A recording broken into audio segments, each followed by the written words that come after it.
Y un honor poder presentar esta mesa que hoy tenemos el gusto de disfrutar en la Universidad del Claustro. Les doy la bienvenida en nombre de la rectora, la maestra Carmen Beatriz de López Portillo, y en el mío propio.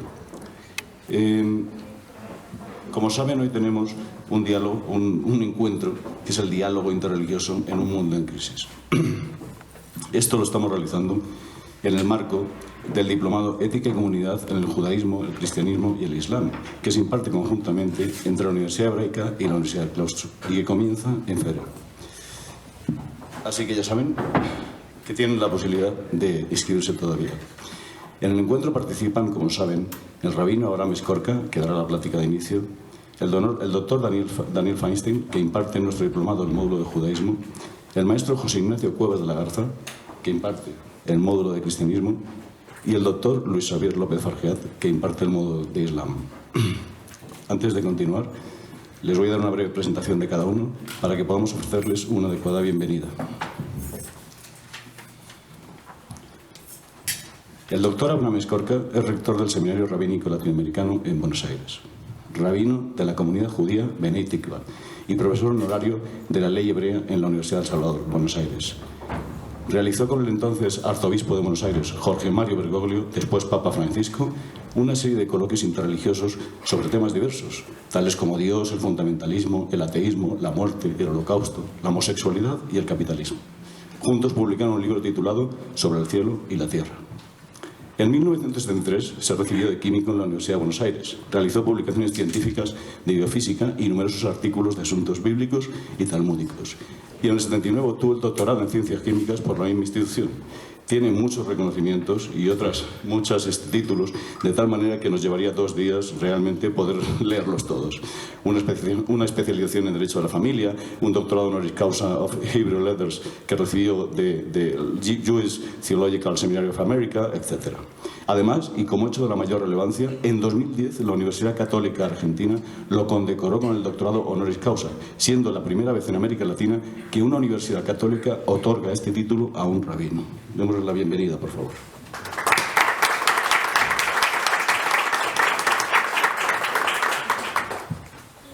El doctor Daniel Feinstein, que a mi derecha también, que a la sazón también realizará un papel de moderador posteriormente, es el rector y profesor de estudios judaicos de la Universidad Hebraica. Completó con honores su formación académica en las universidades de Buenos Aires, licenciatura en Sociología, la Universidad Hebrea de Jerusalén, maestría en Judaísmo Contemporáneo y Educación, y la Universidad Nacional Autónoma de México, donde se doctoró en Ciencias Políticas y Sociales con mención honorífica. Sus temas de investigación y docencia incluyen la historia intelectual y social del judaísmo, el pensamiento judío contemporáneo y la sociología de la religión. Entre sus publicaciones recientes mencionamos el libro Judaísmo, Derechos Humanos y Espiritualidad, una biografía intelectual del rabino Marshall Meyer, en portugués, de la editorial Salom, San Pablo, 2013. Esa es uno de sus logros, tiene muchos más. Démosle la bienvenida, por favor.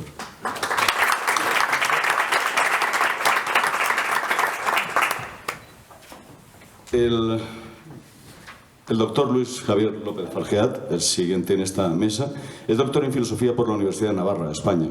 Su área de especialidad es la filosofía árabe e islámica. Es profesor investigador en la Facultad de Filosofía de la Universidad Panamericana, profesor de Filosofía Árabe en el posgrado en Filosofía de la Universidad Nacional Autónoma de México y de Pensamiento Islámico en la Maestría de Estudios Judaicos de la Universidad Hebraica de México.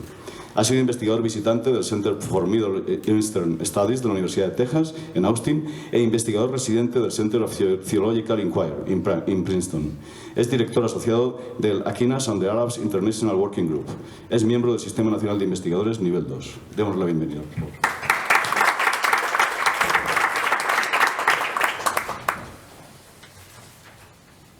Y finalmente, el maestro José Ignacio Cuevas de la Garza es licenciado en Comunicación por la Facultad de Ciencias Políticas de la UNAM, estudios de maestría en Historia de México, coordinador de iglesias del Centro Nacional de Comunicación Social, CENCOS, analista del Observatorio Eclesial, asesor de Asuntos Religiosos de la Secretaría de Gobernación de 2000 a 2010, asesor y enlace para combatir la discriminación religiosa del Consejo Nacional para prevenir la discriminación, CONAPRED, de 2010 a la fecha.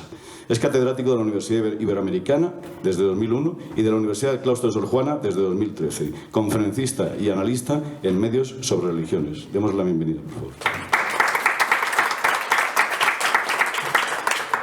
Y ahora le dejo la palabra al doctor Daniel Feinstein, rector de la Universidad Hebraica. Gracias, Jesús. Buenos días. Una pequeña disculpa por el retraso, pero no voy a usar una excusa muy común en la ciudad, que es el tránsito. Pero es para mí un gran placer y honor estar presente en este encuentro para un tema tan relevante y tan necesario para nuestro tiempo como es el diálogo interreligioso en un mundo en crisis. ¿Quién de nosotros se atrevería a cuestionar la afirmación que el mundo está en crisis? En los ámbitos políticos vemos transformaciones nuevas, donde hay una crisis de todos los sistemas políticos, donde ciertas certezas y ciertos principios de representatividad y de sistemas políticos que contenían las demandas de la sociedad se están fracturando con la emergencia de nuevas formas políticas populistas muchas veces o con planteamientos de intolerancia que generan incertidumbre.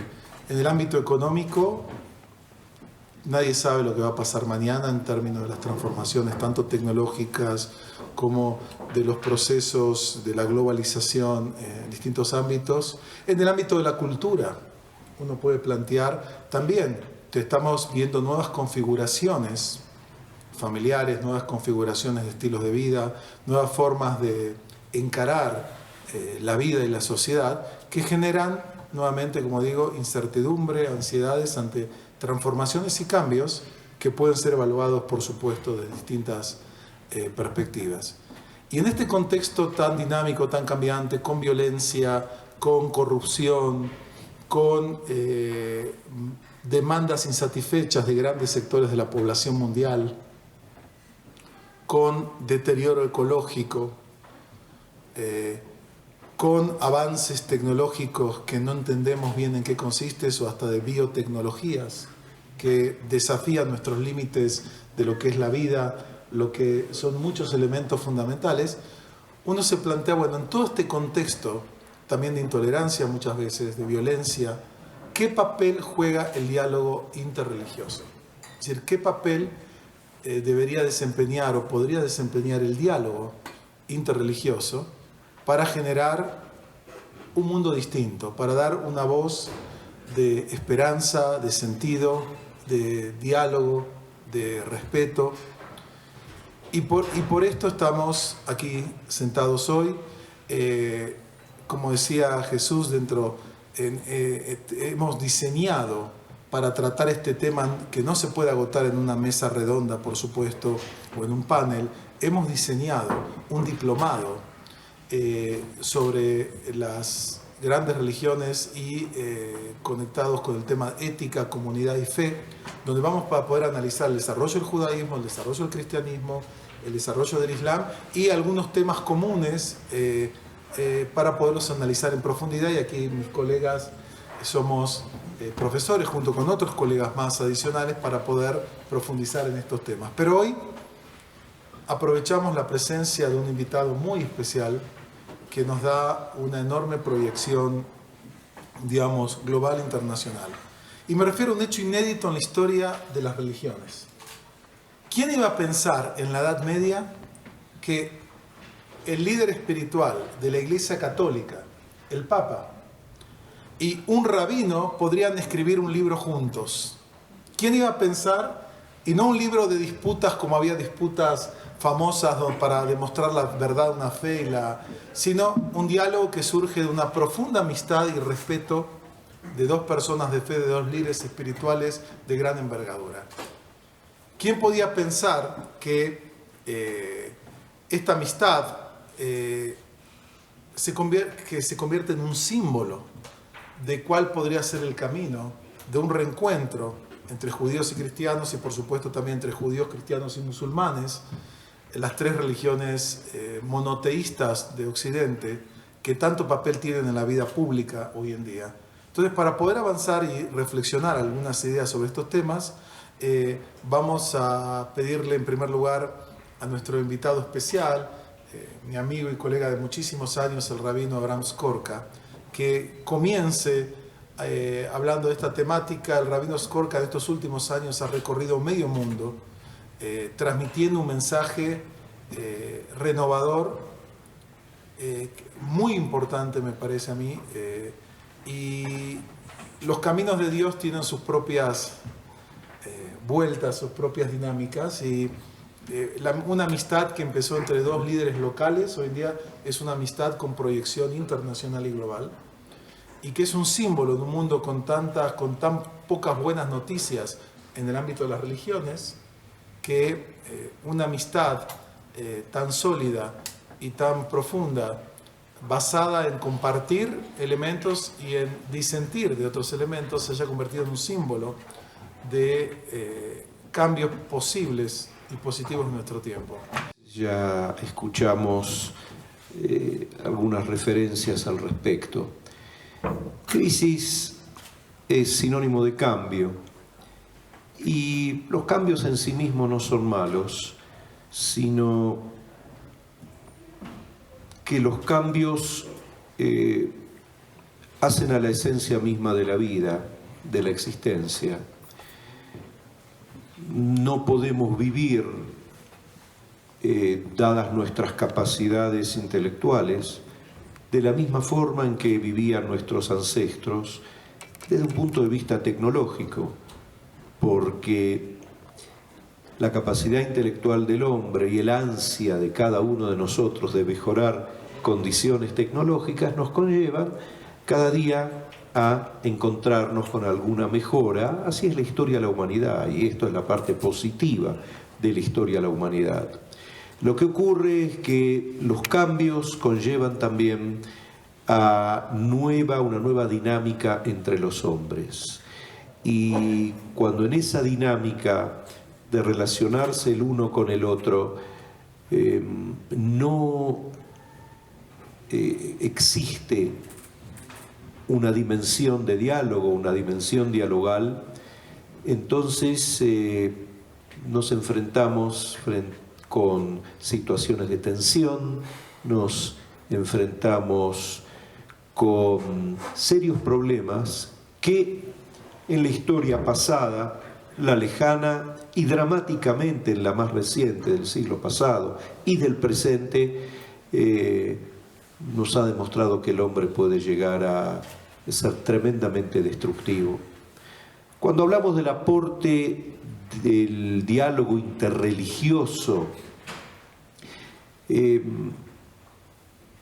la idea, el aporte del diálogo interreligioso a lo humano en general, la idea tiene sus raíces en la concepción de la religión como cultura. La religión no es meramente una relación solamente del hombre con Dios. Por supuesto que en el judaísmo, en el cristianismo, en todas sus denominaciones, y en el islam, es algo mucho más profundo. Y en general creo que en toda confesión marca la esencia de una cultura. No por mera casualidad, en muchos idiomas, el concepto de cultura, idiomáticamente hablando, etimológicamente hablando, está muy relacionado al concepto de religión. Culto, ¿sí? Cultura. En alemán lo mismo, en inglés lo mismo, en castellano, en muchas religiones. Porque esto refleja, en muchos idiomas, en muchas lenguas, porque esto refleja una realidad. Y si el hombre aspira en su cultura a vivir una realidad de paz, una realidad donde los años que nos toca vivir sobre la faz de la tierra los podamos vivir con tranquilidad, una relación de respeto con el prójimo y una relación positivamente dinámica con todos aquellos que nos rodean, el factor diálogo es esencial. Esto nos enseña la Biblia misma, que el factor diálogo es esencial. Al único ser a quien Dios se dirige en forma dialogal es al hombre. en forma imperativa se dirige a los distintos componentes de la naturaleza. Y dijo Dios, sea la luz, y fue la luz. Pero un diálogo, como cuando, por ejemplo, el primer hombre pecó y Dios le dice, hombre, ¿dónde te hallas? Y espera una respuesta de palabras por parte del hombre. Eso solamente se da con el ser humano y no con las demás criaturas de la naturaleza. Dejemos de lado aquellos que son biblistas. ¿Quién fue esa serpiente primigenia que tenía capacidad de hablar? Tal vez haya que analizar todo eso desde un punto de vista totalmente simbólico, metafórico, el instinto del mal, como aparece después distintas exégesis al respecto. Pero de todas las criaturas, con la única que tiene una relación de preguntar y esperar una respuesta, Dios el Creador, la base de nuestra cultura, la base de la Biblia, la base de judaísmo, cristianismo e islam. Y el mensaje de estas tres religiones es una propuesta también hacia agnósticos o hacia otras culturas, como para encontrar las llaves para la creación de una realidad de paz. Una realidad donde los unos no se maten a los otros, donde los unos no sean aquellos que destruyen a los otros, donde, recordando aquel aforismo latino, el hombre no sea el lobo de su prójimo. Entonces, siguiendo esas visiones bíblicas, vemos, por ejemplo, en el primer crimen, una cuestión de envidia. La envidia existe en cada uno de nosotros. La descripción del crimen, de cómo Caín, un hermano, mata al otro, mata a Abel, tiene algunos elementos que realmente nos muestran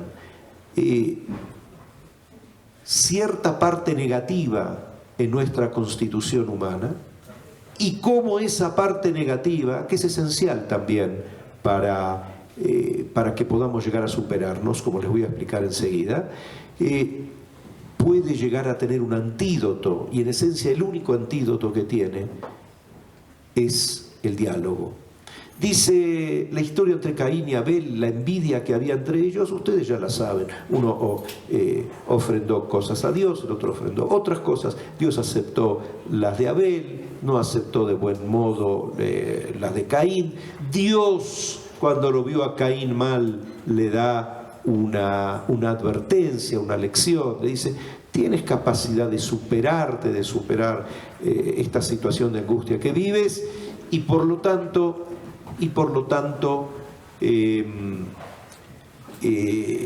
debes hacer uso de esa capacidad. Pero después viene un versículo muy explícito.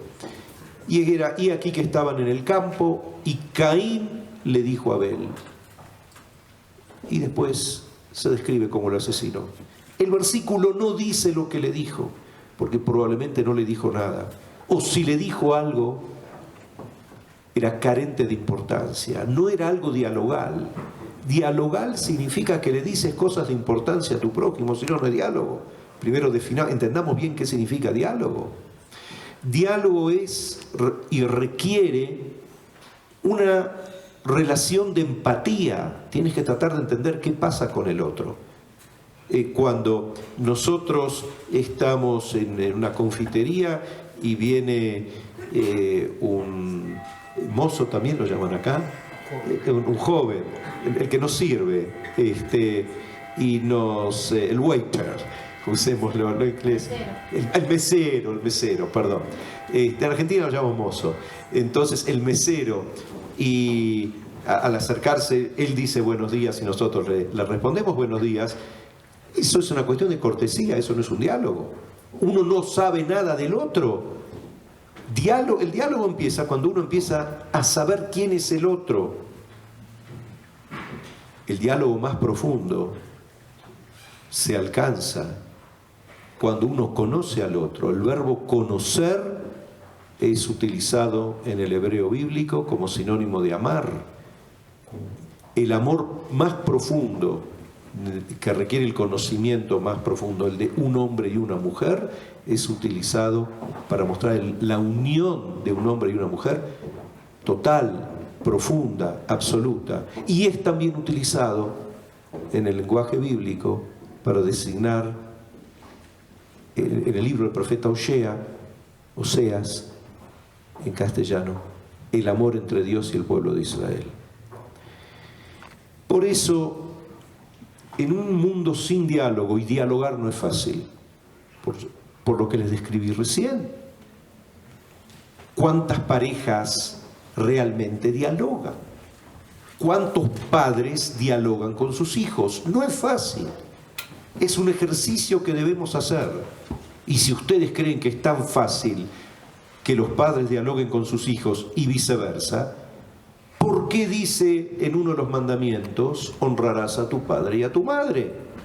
Si fuese una relación tan fácil. O sea, Freud describió muchas cosas muy bien, pero ustedes saben que Freud era nieto de rabinos y tuvo una heredad de conocimientos rabínicos y bíblicos muy grandes en la famosa Biblia que el padre le regaló con dedicatoria en hebreo a Freud. Y la descripción de esa tensión entre padres e hijos puede tener otra característica. Se la puede definir, amén de todos los complejos, Edipo, etcétera, etcétera, se puede definir desde otro punto de vista. El desarrollo de un diálogo, que es un requerimiento constante. Porque así como el hombre va cambiando, así ese diálogo debe ir cambiando. No puedes hablar con tu hijo cuando tiene 10 años que cuando tiene 20 o 20 y tantos, o cuando entra en la adolescencia, para estimar y destruir en gran medida. Y para finalizar, voy a hablar de un diálogo muy particular, el que desarrollé con el hoy Papa Francisco. Contarles algunas pequeñas anécdotas. Empezaré por algo que pasó este año. El Papa me pidió, quería saber, allí está mi amigo judío.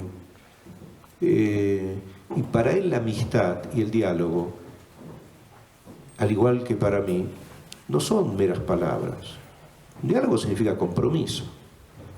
Nuevamente, les di el ejemplo de la persona que me sirve en la confitería. Lo mismo puede darse si dos personas de distintos credos se sientan y empiezan a hablar. Es un principio de un diálogo, pero tampoco es un diálogo comprometido. Y diálogo tiene que tener un compromiso.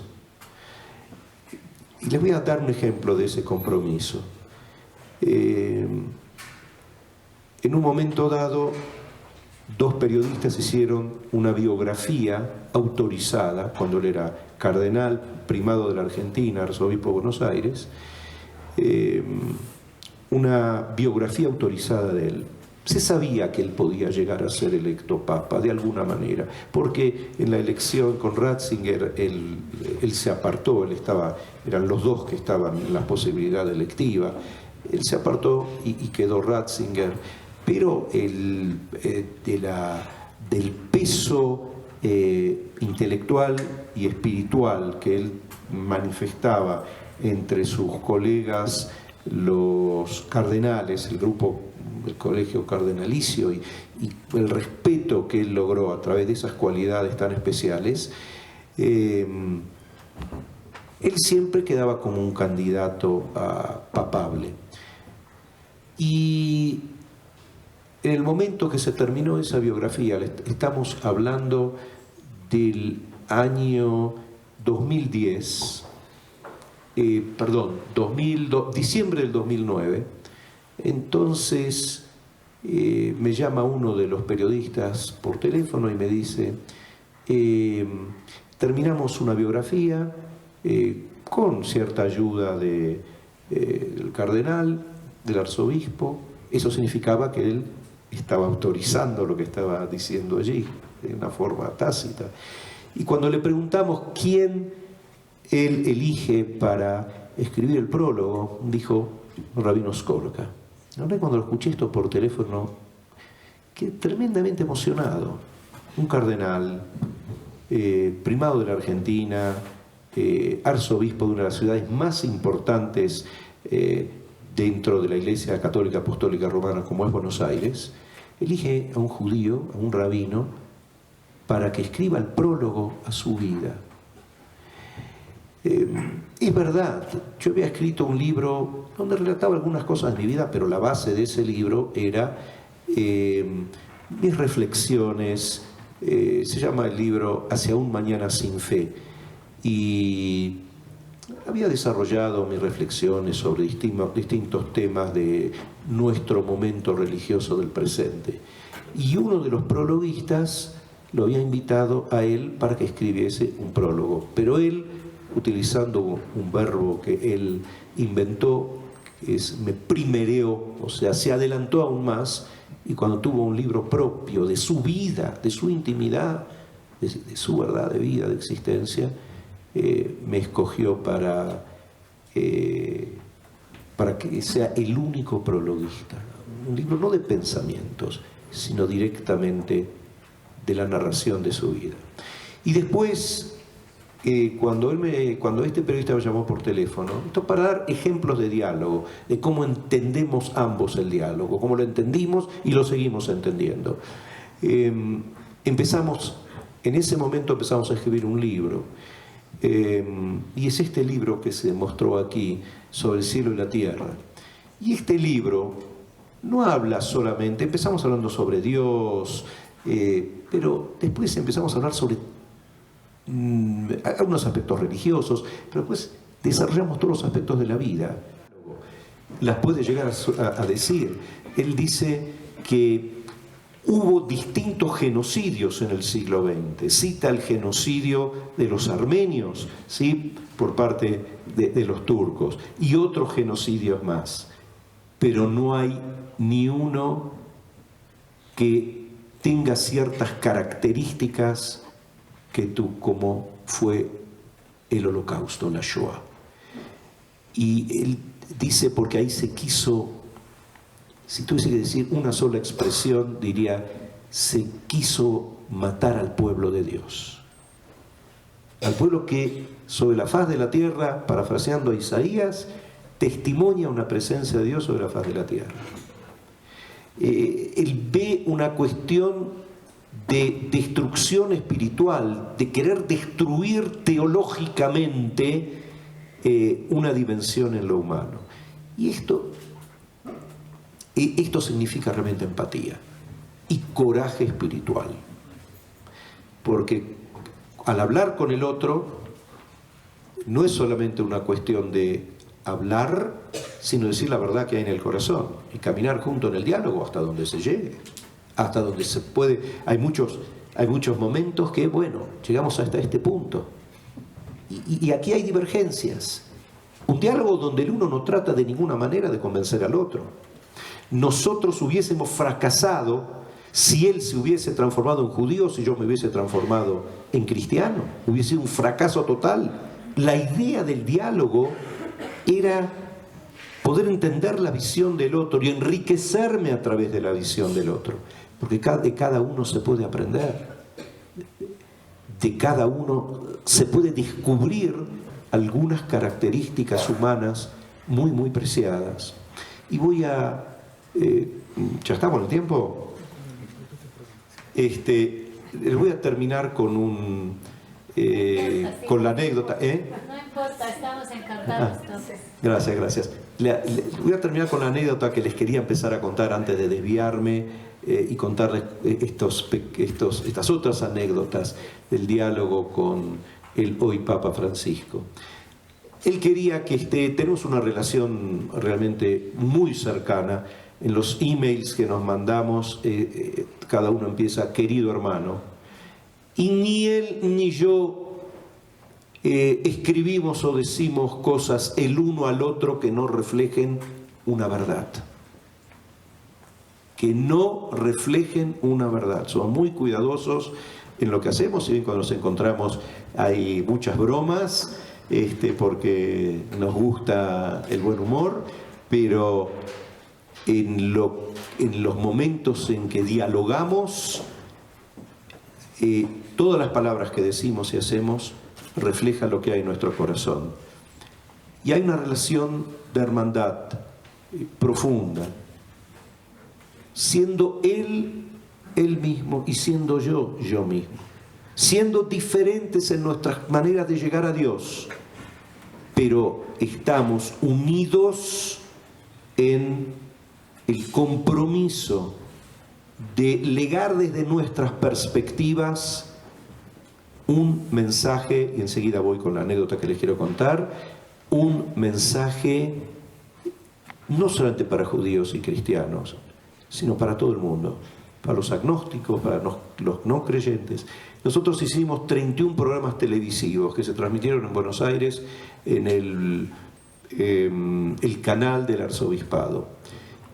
Y muchas veces nos paraban en la calle y nos decían, rabino, o paraban al coordinador del programa, o él mismo, y le decían, yo no soy creyente, judíos que me decían, yo no voy al templo, o cristianos, pero me hace bien escucharlos.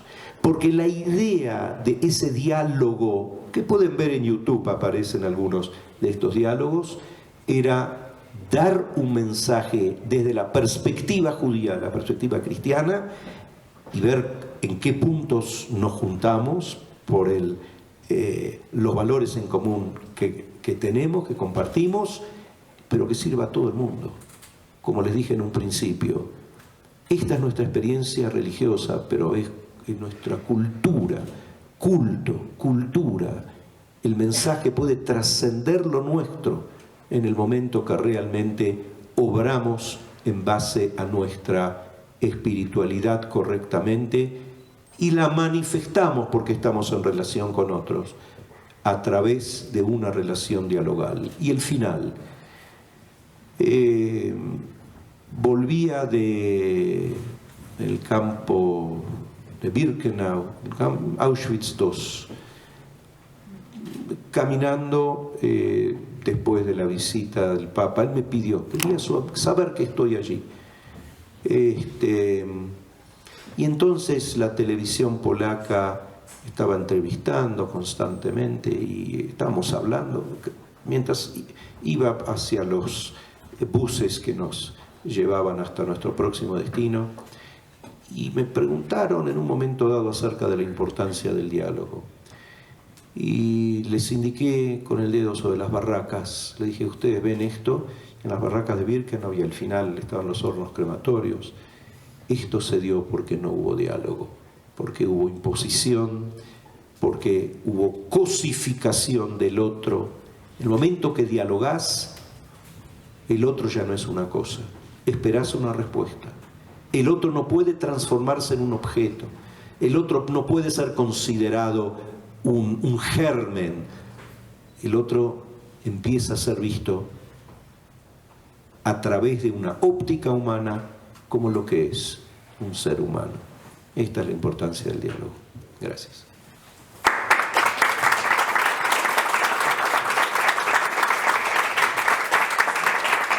Gracias. Van a poder formularse unas preguntas posteriormente. Voy a pasar ahora al maestro Ignacio Cuevas para que haga sus comentarios. Gracias. Bueno, buenos días a todos, a todas. Esperaba haber sido el segundo o tercero para ver por dónde iba, pero pues ya me aventaron iniciando. Entonces, pues les agradezco. Bueno, creo que es muy revelador y muy interesante este mensaje, esta ponencia que nos han dado sobre la importancia que tiene el diálogo, ¿no? Es necesario, creo que es muy valioso este concepto de que cuando dialogamos nos ponemos en el mismo nivel como personas, como seres humanos, y podemos entendernos y podemos empezar a conocernos, ¿no? Desde el punto de vista de, digamos, intentando aportar del el cristianismo en general, yo creo que tiene una responsabilidad histórica muy grande, ¿no? Como ustedes saben, todos sabemos, pues el cristianismo tuvo en su origen una pretensión de ser una religión universal, de estar abierto a todas las formas de culturas, a todos los pueblos, a todos los rincones del mundo. Creo que eso es muy, muy ambicioso y pues necesariamente tuvo que irlo haciendo en diálogo con todas esas culturas, precisamente tuvo que ir adecuándose a los contextos diferentes, a pensamientos, al extenderse por el mundo grecorromano, después con el mundo germano, al llegar acá con los indígenas en América, al irse al mundo eslavo, en fin. Y bueno, evidentemente algo que ocurrió es que el cristianismo pues se fragmentó, ¿verdad? Hubo algunas diferencias a lo largo de este recorrido que pues que a veces han hecho que los conflictos internos en las religiones como que parezcan más grandes que los conflictos de una religión con otra, ¿no? Por eso a mí me interesa mucho recuperar ese aspecto del diálogo interreligioso, pero también aportando esto del diálogo intrarreligioso, ¿no? A veces una religión tiene que saber conversar con sus variantes. Algo que le pasa mucho al cristianismo, por ejemplo, pues es la tremenda preponderancia del catolicismo, ¿no? Sabemos que hay muchísimas iglesias, pero hay una que es la católica que se ostenta como la heredera legítima desde los apóstoles. Un papa es el sucesor de Pedro, ¿no? Entonces y Jesús supuestamente pues le encargó a Pedro que fuera la piedra de la iglesia. Y entonces siempre que ha habido un intento de un diálogo al interior del cristianismo, algo que le falla al catolicismo es que tiene que ser en torno a la figura del Papa, ¿no? Desde luego ahorita estamos en los últimos años viendo a papas de estilos muy diferentes, ¿no?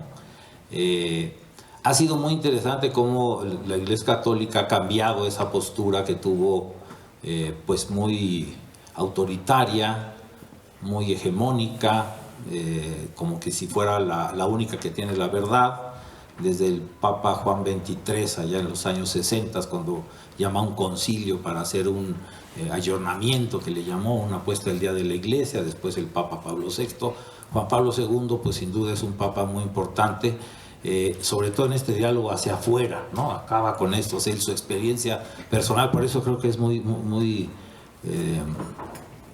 revelador este aspecto humano, ¿no? También el Papa Juan Pablo II, él tenía amigos judíos, él vio lo que pasó en la Segunda Guerra Mundial y a él lo marcó definitivamente, y por eso él tuvo una actitud muy diferente hacia el pueblo judío y se dejó esa idea antigua y absurda que había desde el cristianismo de que son deicidas, son los que mataron a Jesús y como hay que perseguirlos, en fin, y que todo eso imposibilitó los diálogos que permitieron las barbaries que ocurrieron, ¿verdad? Entonces, él avanzó, incluso con el Islam también, ¿no? La apertura a entrar a una mezquita, ¿no? Es algo así como inusitado, como pues, se va a un lugar de culto, a un lugar donde se venera a alguien, pues que en realidad es el mismo Dios, ¿verdad? Pero que se le hace de una manera diferente. Y desde luego, pues el Papa actual, Jorge Mario Bergoglio, pues creo que es evidente todos los avances que ha hecho. Pero ese diálogo interno que deben tener las religiones creo que es muy importante. Y a veces sí, cuando hablamos del cristianismo, como que nos vamos solo con el catolicismo, ¿verdad? Pero existen otras experiencias muy interesantes. Por ejemplo, bueno, todo el mundo de las iglesias ortodoxas es muy importante. Ellos como idearon una manera todo en el Oriente de mantener un diálogo entre ellos, no elegir una sola cabeza y tener varios patriarcas, incluso reconociendo al Papa como el patriarca de Occidente. Y en fin, un modelo no tan vertical como se hizo en Occidente. Y bueno, ellos han tenido una posibilidad de crear una estructura en algún sentido más abierta, más incluyente en ese aspecto. Después todos los que salieron con la Reforma Protestante son iglesias europeas que que la verdad es que han avanzado mucho. Ellas sí han dialogado mucho con el mundo contemporáneo, cambiaron muchísimas cosas, pues ordenaron mujeres, están abiertos a muchos otros temas, se permite que se casen los ministros de culto, y en general están muy en la línea de los derechos humanos. Todo lo que ahí ocurre, particularmente la iglesia anglicana, que aunque tiene un origen pues sí un poco extraño con aquello de Enrique VIII y todo, pero es una iglesia extremadamente abierta a temas muy contemporáneos. Pero ellos mismos, yo platico con los anglicanos aquí en México y nos platican cómo son problemas muy internos. Fíjense, hay problemas entre los cristianos, por ejemplo los católicos con los anglicanos. Los católicos adentro tienen muchos conflictos internos también, pero los anglicanos pues también nos dicen cómo todos los anglicanos africanos y los pocos que hay en América Latina y en otras partes pues están muy en contra de estos avances muy progresistas que se dan en el mundo anglicano europeo, en los países nórdicos, en Inglaterra, etcétera, ¿no? Entonces, sabemos cómo en cada experiencia vemos que el diálogo tiene que mantenerse, porque las iglesias, en el caso del cristianismo, tienen un reto de mostrarse capaces de ser ecuménicas, ¿no? Se habla mucho del ecumenismo como el paso, es decir, la casa común donde nos podemos sentar a dialogar. Y les digo que la responsabilidad que creo que tiene el cristianismo es porque, pues finalmente fue como el sustento religioso, ideológico, cultural de esta civilización occidental que pues salió a conquistar el mundo, ¿no? Y se la tomaron en serio españoles, ingleses, holandeses, franceses, y no solo llevaron sus maneras de vivir, sino llevaron su religión, la impusieron en muchos lados. Pero este mismo creo que es interesante como ahora, justo en el mundo occidental, se ha dado cuenta que la religión no puede ocupar un papel hegemónico, preponderante, y a partir de la Revolución Francesa es interesante que empieza a haber estos movimientos para retirar a la religión de ese poder político que ocupó, ¿no? Entonces, porque el poder político te permite imponer tus ideas y someter a los demás. Entonces, todas estas ideas de la laicidad, que en Occidente pues más o menos están aceptando bien, aunque vemos que sigue habiendo sus avances y sus retrocesos, bueno, creo que es la gran idea. Es decir, la religión desde luego es algo que sigue presente. Decían que el siglo XXI o sería religioso o no sería, ¿verdad?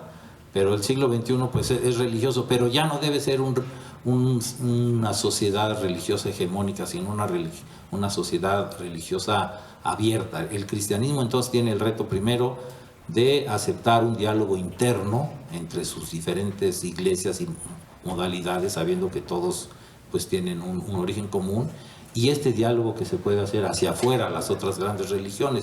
Desde luego con el Islam y con el judaísmo pues hay muchísimos más elementos en común de los que se cree, y creo que es importante que se aporte por ahí.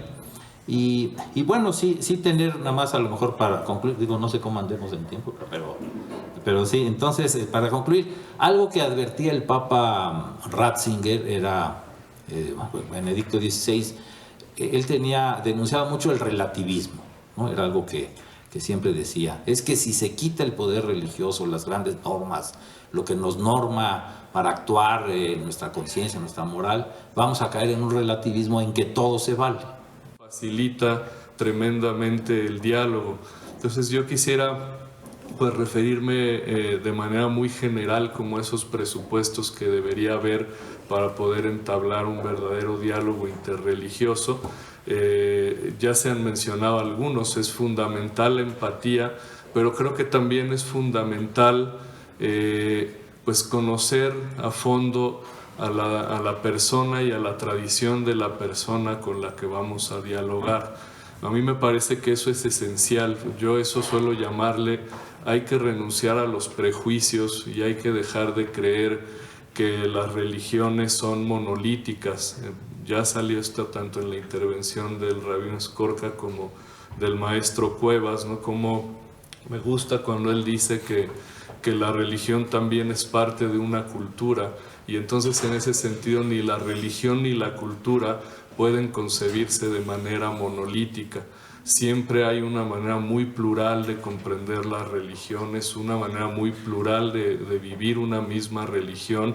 Me gusta también la idea del diálogo intrarreligioso, porque no solo el cristianismo tiene ese problema. Yo creo que de las tres religiones la que tiene una mayor dificultad intrarreligiosa es efectivamente el Islam, y creo que las otras dos la tienen de manera muy notoria, ¿no?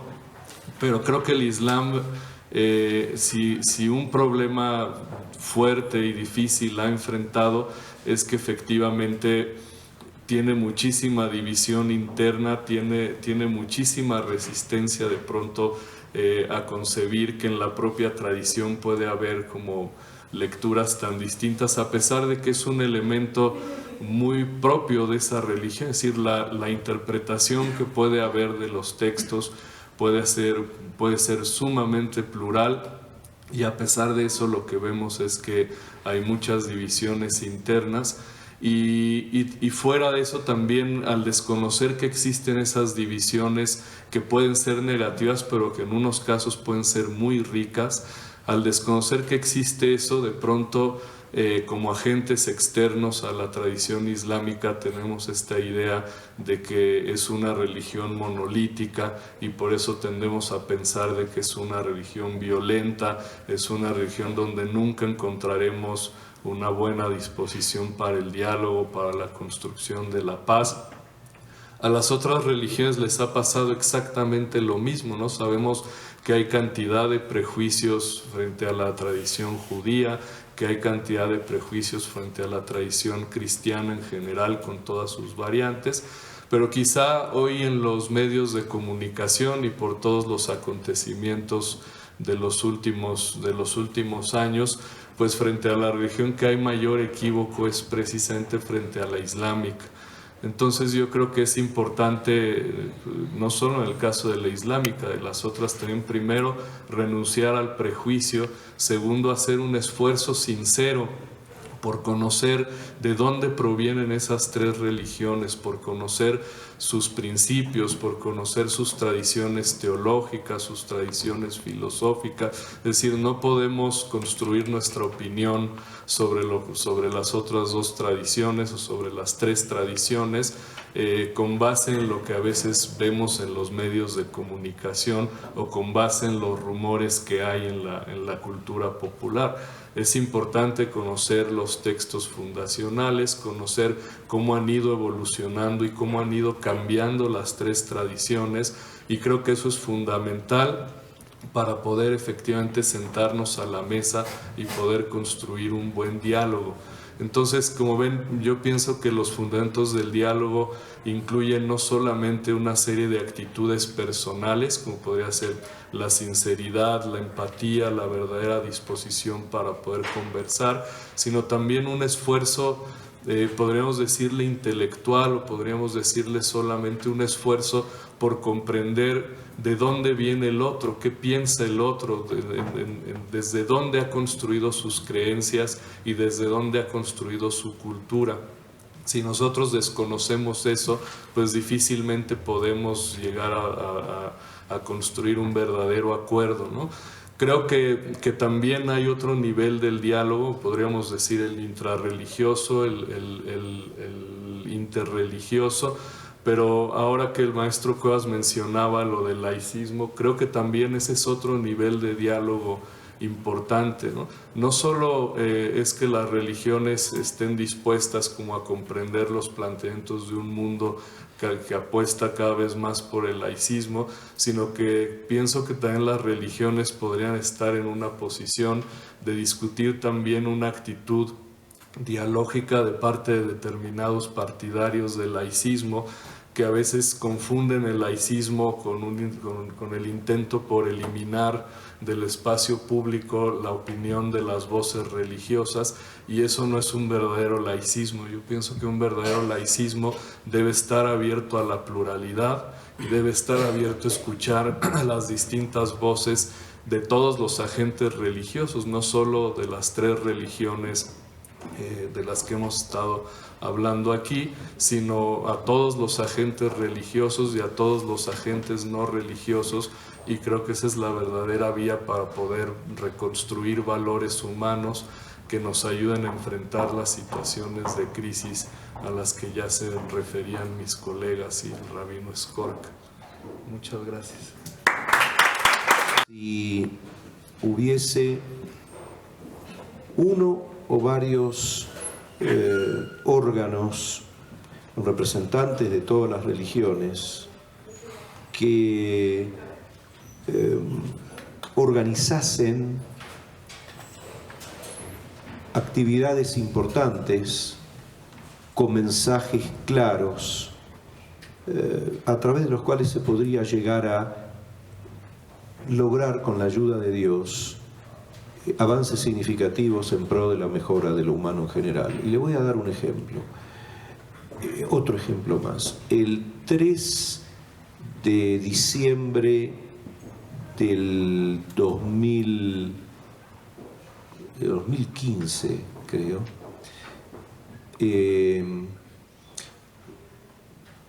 participé en el Vaticano representando al culto judío junto con el rabino David Rosen en un encuentro donde había religiosos de las religiones del libro y representantes de distintos credos, distintas denominaciones, tanto católicas como islámicas, y otras religiones, budismo, etc. O sea, no solamente era de las religiones del libro. ¿Y cuál era, a qué se quería llegar? Por supuesto, con la presencia del Papa. Lo que se hizo es firmar un documento en el cual se le pedía y se le pide a todos los gobiernos de todas las naciones del mundo que se trate el tema de la esclavitud en todas sus variantes para tipificarlo como un crimen de lesa humanidad.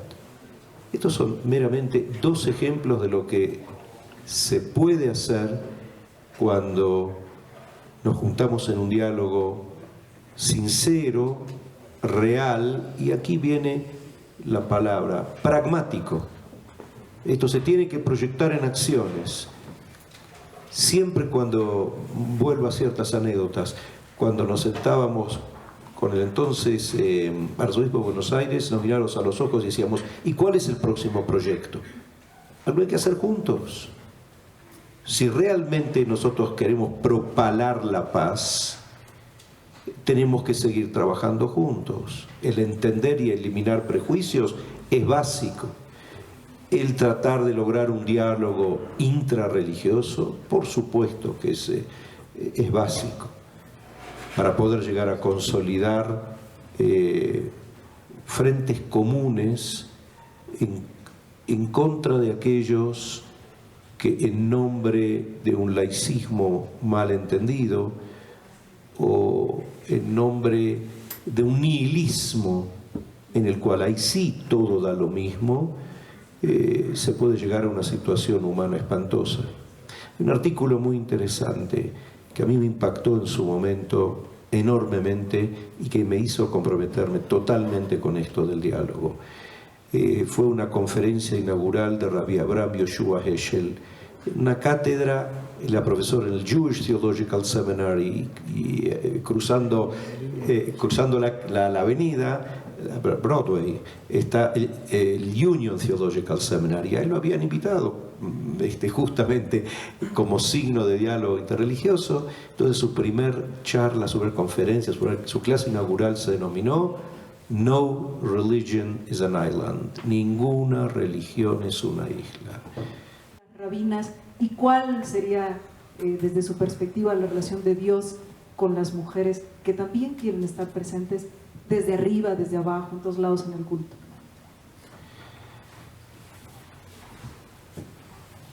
En el judaísmo la mujer siempre tuvo un papel preponderante desde los tiempos de Abraham.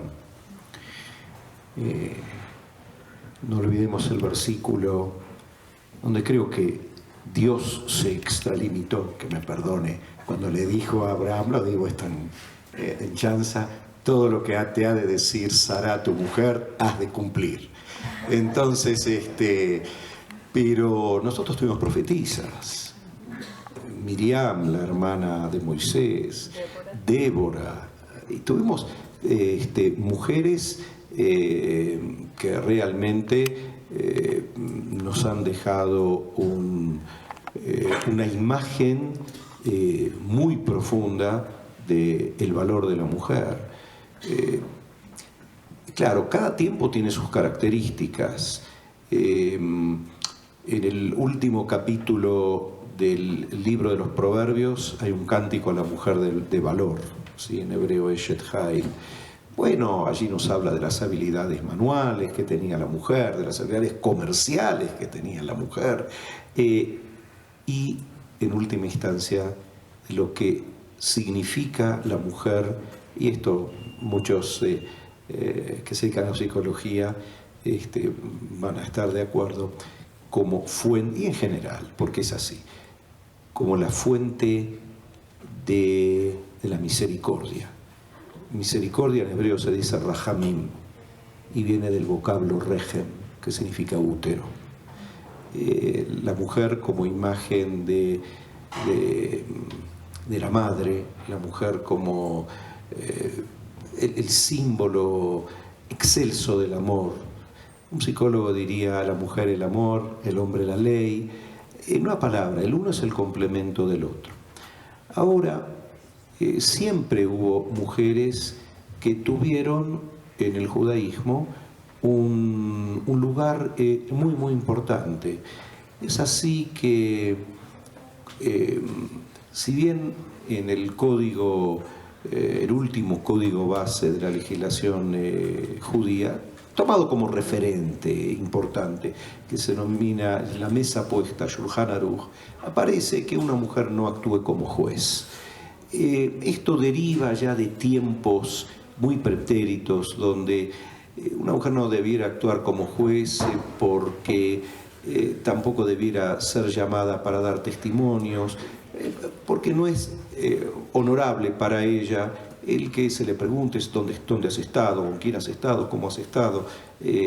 Entonces se excluyó dentro de ese esquema. Pero uno de los comentarios de la edad moderna aparece,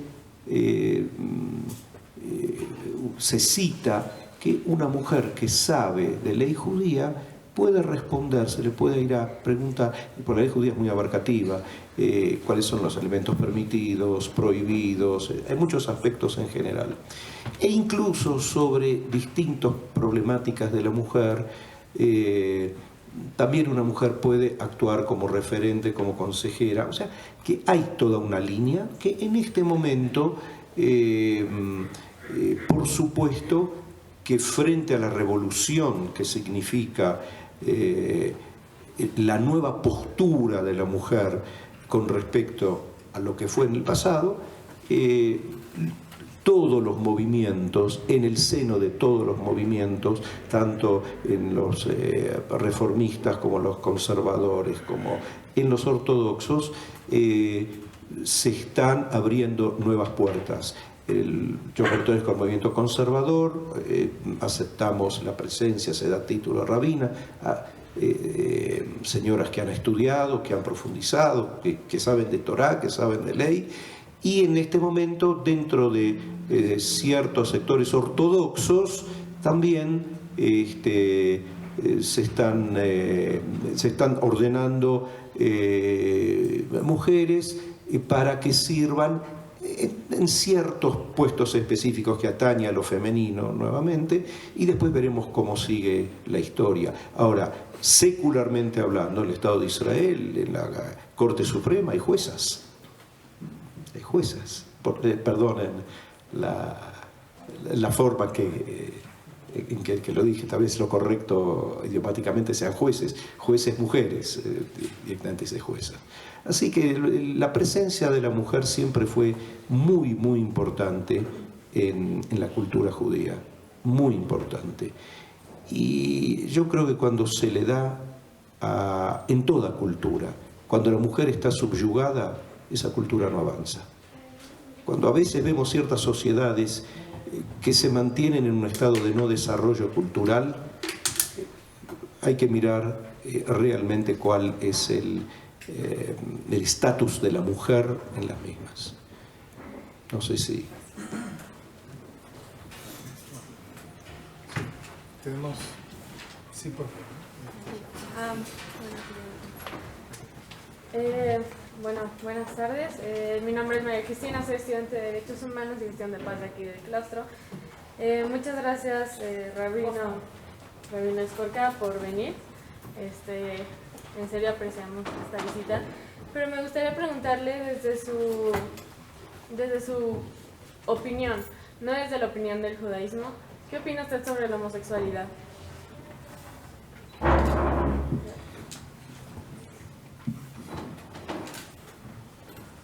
La Torá es el Pentateuco y es la base de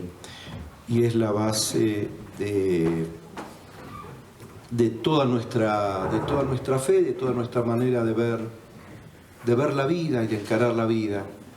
Y hay una norma clara y específica que nos dice que la unión, un hombre no puede unirse a otro hombre, cito literalmente, cual si fuese una mujer. O sea, la prohibición exacta es esa. Que existen personas que tienen la característica de hallar un sentimiento de amor en otras del mismo sexo, sabemos que lo hay. En el Talmud dicen que no debe aplicarse un criterio de suspicacia con respecto a la homosexualidad. ¿A qué me refiero a eso? Un hombre y una mujer que no sean familiares no pueden estar solos en un habitáculo. Dos hombres sí. ¿Por qué? Porque no hay en el judaísmo, ellos dicen de aquel tiempo, en la época talmúdica, no había una suspicacia, una sospecha, o hayat, como se dice en hebreo, de que haya homosexualidad. Sin embargo, en la época de aquel que compuso este último código, que se llamó Rabbi Yosef Karo, él dice no, en mi lugar, en nuestro lugar, en nuestros días, sí que se debe aplicar esa suspicacia. Y hubo otro sabio que dijo, bueno, se puede aceptar lo que dice Yosef Karo en su lugar, que era la tierra de Israel, y sí, seguramente esto lo habrá escrito ya en la tierra de Israel, de entonces, en el siglo XVI, y este otro sabio que vivía en Europa, que escribió un comentario muy famoso, se llama La Casa Nueva, Beit Hadash, dice, esto es una norma para el lugar de Yosef Karo, pero no para mi lugar. Con lo cual, ¿por qué traigo esto a colación? Porque seguramente siempre habían homosexuales. Y hay una manera de enfrentar el problema o no enfrentar el problema. No hay respuestas. Para el judío observante no hay respuestas. Había un gran filósofo que era muy observante, se llamaba Yeshayahu Leibovich, y él respondía sobre muchísimas cosas. Y hay un libro póstumo de él que se llama Profesor Leibovich, quiero preguntarle. Está en hebreo, no sé si fue traducido. Y hay dos muchachos religiosos que quieren cumplir con la normatividad y le preguntan, ¿qué hago? Y él dice, no tengo respuesta. No hay respuesta. O sea, si tuviese que dar una respuesta abarcativa, diría, si dos personas del mismo sexo quieren convivir, ¿qué es lo que hace cada uno en su intimidad que lo juzgue Dios? Y así es.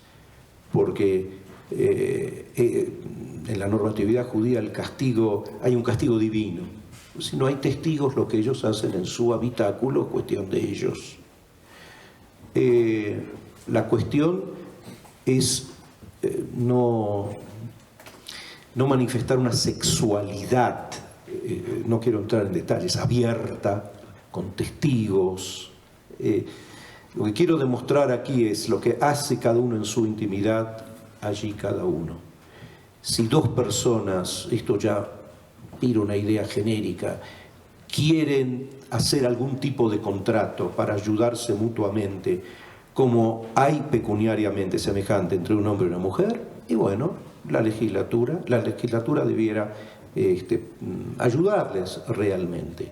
Ahora, ¿qué es lo que hace cada uno en su total y absoluta intimidad?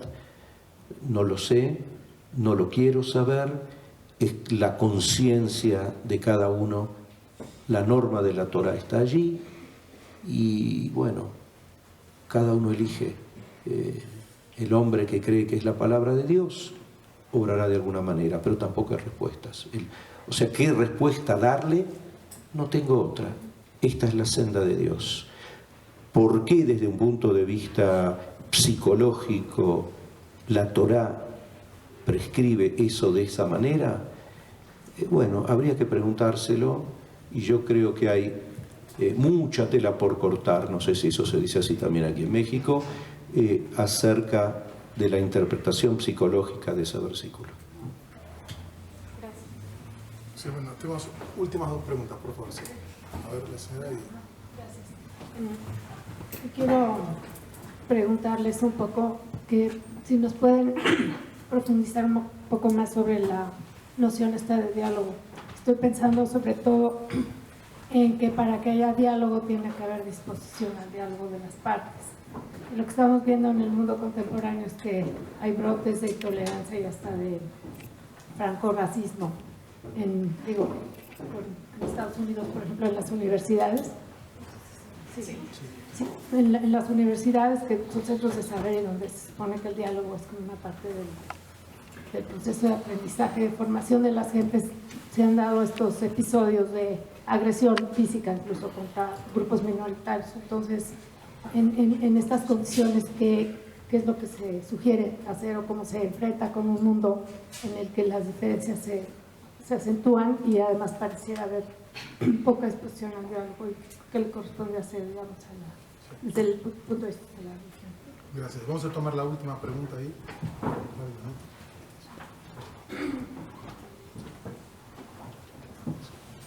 Buenos días. Marcos Meta, soy rabino. Una de las dudas que me surgen en todo el asunto del diálogo es que creo que los obstáculos, lo que obstaculiza los diálogos entre los diferentes sectores, tanto interreligioso como intrarreligioso, es que si nos sentamos a dialogar y a platicar juntos, de alguna manera te estoy aceptando, a pesar de que reconozco que hay diferencias.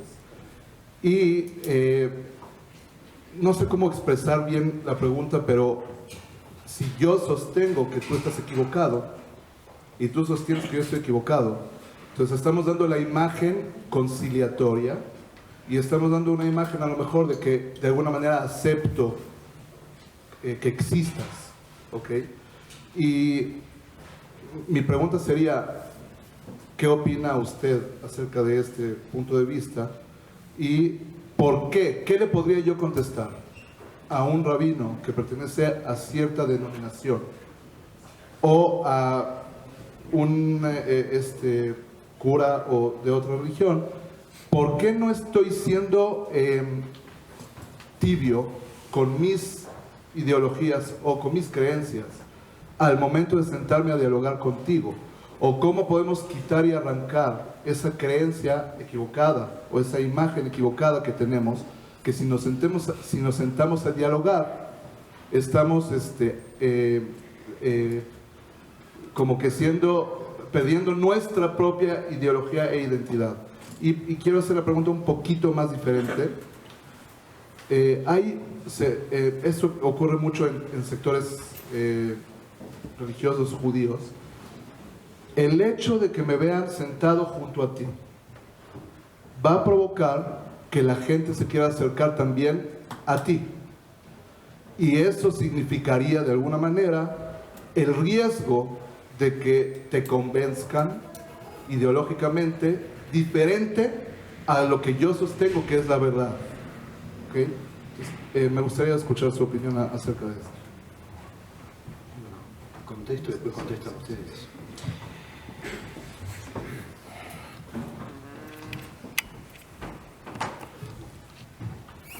Aquí hay dos preguntas. Yo creo que mi propia convicción, que no debemos ir en círculos viciosos.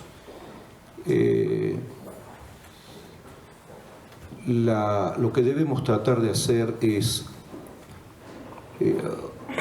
romper esquemas del pasado y crear nuevas realidades.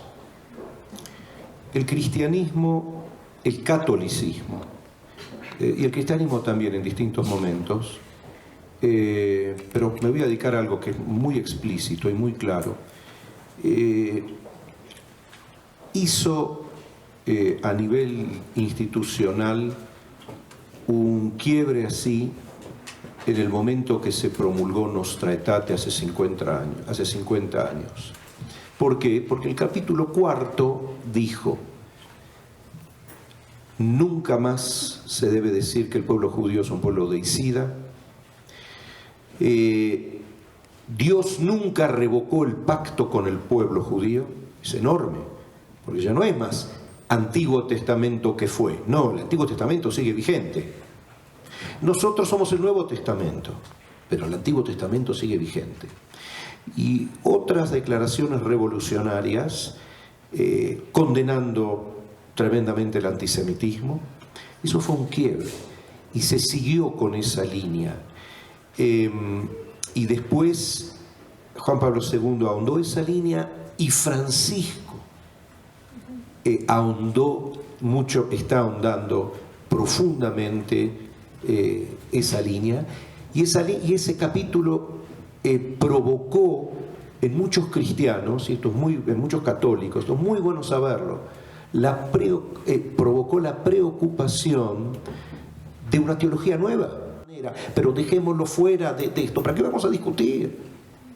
Yo puedo discutir una teoría física o química porque voy al laboratorio, veo los resultados del experimento, coinciden bien, si no, a la basura, a buscar otra teoría. En fe no tengo ningún laboratorio, es la fe, entonces no hay lo que discutir, pero sí podemos discutir cómo podemos ser mejores ayudándonos los unos a los otros. El último punto: para hacer el diálogo se requiere de valentía y coraje espiritual. Y aquel que me dice, yo tengo miedo que me convenza, algo pasa en tu judaísmo.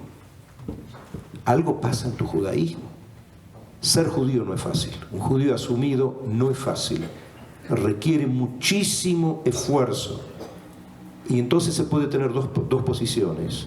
O me meto en un gueto y creo murallas, que también es peligroso, muy peligroso, o me meto en el cosmopolitismo y me esfuerzo, lucho por mantener mi identidad. Todos sabemos que la asimilación es un problema que tenemos, la pérdida de identidad judía. Sí, pero a ese precio podemos seguir siendo judíos solamente viviendo en un gueto. Eso es lo que me pregunto. Brevísimo. Sí, brevísimo. Yo suscribo todo lo que ha dicho el rabino Skorka. A mí me gusta expresarlo en otros foros como en terminología un poco filosófica, que es se puede ser exclusivista en la verdad y siempre se puede ser inclusivista en el diálogo. Es decir, aunque uno piense que posee la verdad, eso no necesariamente excluye la posibilidad e incluso la necesidad que tiene de comprender los puntos de vista del otro. Y eso es importantísimo en el diálogo, ¿no? Porque aunque yo no vaya a cambiar mis puntos de vista, al menos puedo comprender los del otro, y en la medida en que fomento cada vez más y más y más el diálogo y la comprensión del otro, me voy dando cuenta que en algunos aspectos tiene muchos puntos que en algún momento son en realidad importantes para lo que uno mismo piensa, ¿no? Y que en ocasiones incluso pueden hacer que uno de alguna manera modifique sus puntos de vista, pero no necesariamente sus creencias más firmes, ¿no? Y coincido perfectamente, ¿no? Aquellas personas que tienen miedo de hablar con quien tiene creencias distintas, pues es porque en realidad no tienen la suficiente firmeza en las suyas, ¿no? Y respecto a la otra pregunta, yo creo que lo que se puede hacer frente a lo que estamos viviendo ahora de exclusión, xenofobia, etcétera, de nuevo, pues es precisamente generar este tipo de espacios. Ahí yo creo que las instituciones religiosas, las educativas, las universidades, los centros de cultura, pues tenemos que generar este tipo de espacios, ¿no? Los mismos medios de comunicación. Es decir, este es el momento en donde hay que estar hablando de manera muy firme en los medios acerca de este tipo de encuentros, acerca de cómo podemos desde distintos puntos de vista comprender las creencias y las culturas de otras personas, y creo que esa es la única manera, ¿no? Yo creo que siempre van a existir personas que se resisten al pluralismo, que se resisten al cosmopolitismo, pero pues la única manera de hacerlo es interactuando pues en el espacio público y fomentando esta visión plural. Sí, nada más, digo, afortunadamente estamos totalmente de acuerdo en lo expresado aquí. La actitud contraria a lo ecuménico, es decir, al diálogo para construir la casa común, es el fundamentalismo, ¿no? Entonces, cuando alguien se cierra en sus fundamentos, en sus creencias y no permite que haya otra posibilidad, pues ya no hay manera del diálogo y se destruye, ¿no? Entonces, creo que hay que trabajar. Todo lo que han dicho está muy bien, y yo, nada más contándoles una anécdota personal, tuve la suerte de ir a Israel el año pasado.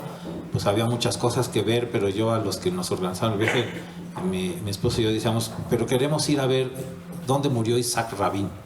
Entonces, a ver, vienes tú, pues está tantas cosas que ver aquí de que Jesús y toda la historia y no sé qué. No, yo quiero ver dónde murió Isaac Rabin, porque esos son los que dieron su vida al abrirse al otro, al darle la mano a un palestino, Arafat, y luego un fundamentalista de su propia religión lo mata. Yo digo, esos son nuestros héroes de ahora, los que se arriesgan a dar esos pasos, aunque les cueste la vida, y sí vale la pena, porque nos enseñan, nos iluminan a mucho todos los que dialogan y se abren a la experiencia del otro. Sí.